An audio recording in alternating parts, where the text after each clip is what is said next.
They that know the law of God. Sometimes you think you know what's right to do. And sometimes you think you might be able to walk the edge of the line in God. And sometimes you think that you're losing out on the pleasures of life because you're not walking that thing that is okay. Apostle Paul said that sometimes it's wrong to eat meat.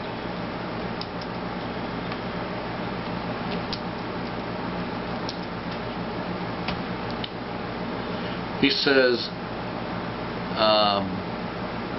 if it offend my brother for me to eat meat, then I'll eat meat no more. Romans 14:21. That's what he said. And the Bible actually talks about let each man work out his own way of salvation between him and God with fear and trembling.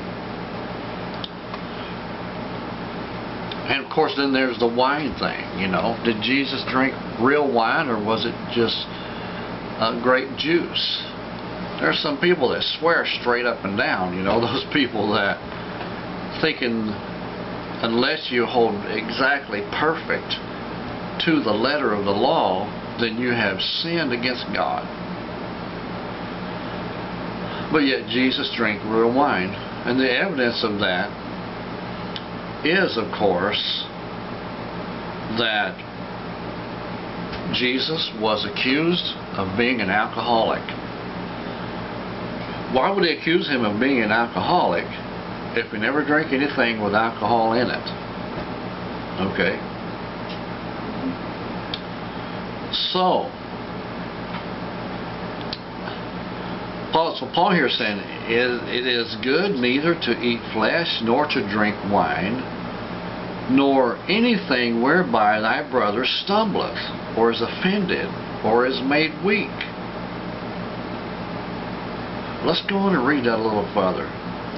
And by no means am I pointing to the fact that it is okay to sin. Sin is not what I'm talking about here. I'm talking about things that religious people say is definitely sin. They actually communicate you from the church for wearing shorts in the church. Even though if you would wear shorts in the place where I go to church, and they came all the way down to your knees, and those shorts were loose fitting and bulky, showed absolutely no curves in your body whatsoever, and as a matter of fact, and if they look more decent than the skirts that a lot of the women wear, who have split all the way on the leg all the way up to who knows where.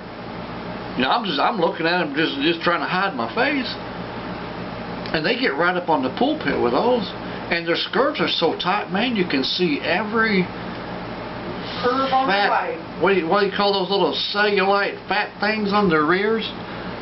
I mean you're up there, man, just you're trying not to look, but you're thinking, how does this get past the pastor, who's supposed to know better than this? And that's the very thing he's trying to avoid. When it entices sin, when something entices sin, I was looking at this lady. This is why I get a kick out of Joyce Meyer. She preaches all this stuff she's learned, and she's not a bad preacher. Boo! Could you lick that thing some other time? My lands of liberty. Go on. Sorry. Now, you can tell I address the issues. You know what I'm saying? Dogs don't know any better, but people should. People should. They're not, you know, a person has the righteousness of God buried deep within their heart. The Ten Commandments is right here in every person. I don't care what they tell you. Some of them have a severed conscience, but yet it's there. Yet it is there. And when we want to walk so close to that line that it causes someone else to sin, or when it causes sin to come into our own life, then that's when it becomes wrong before God. You know what I mean? If something you're doing perverted is causing you to look at another person outside of your marriage, if something that you're doing is overcoming you and is overcoming your thoughts, then you're living in very dangerous ground. I'm not saying that you're backslidden and lost at that point, but I'm saying that you are on your way. You're on your way. You know what? God isn't held to the standard of today's American congressmen or the standard of today's FBI director. God's not held to that standard. You know, God, there isn't a lot of gray areas in God. In God, He sees very clearly. He sees very clearly, and you don't have to check your emails to know that you're slipping away from Him. God in His grace will do everything He can to guide you back under your own conscience. He's not going to send angels down here and slap you around. So you better straighten up, boy. I'm going to put you where the sun don't shine. You know what I mean? There is a law of love. God has a law of love. This is it.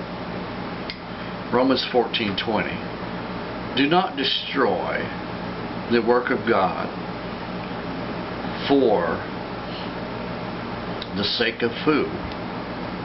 All food is clean, but it is wrong for a man to let his eating be a stumbling block.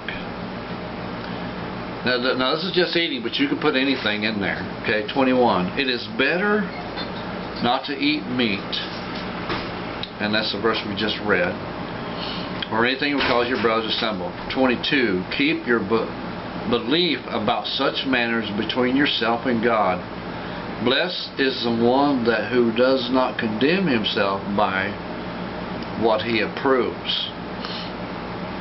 Blessed is the one who does not condemn himself by what he approves, or you live in peace between you and God. But now, you know, and it's not just the things mentioned in the Bible here. It could be anything. Your car. You can put your car right there. It doesn't have to be a perverted act. It can be your car.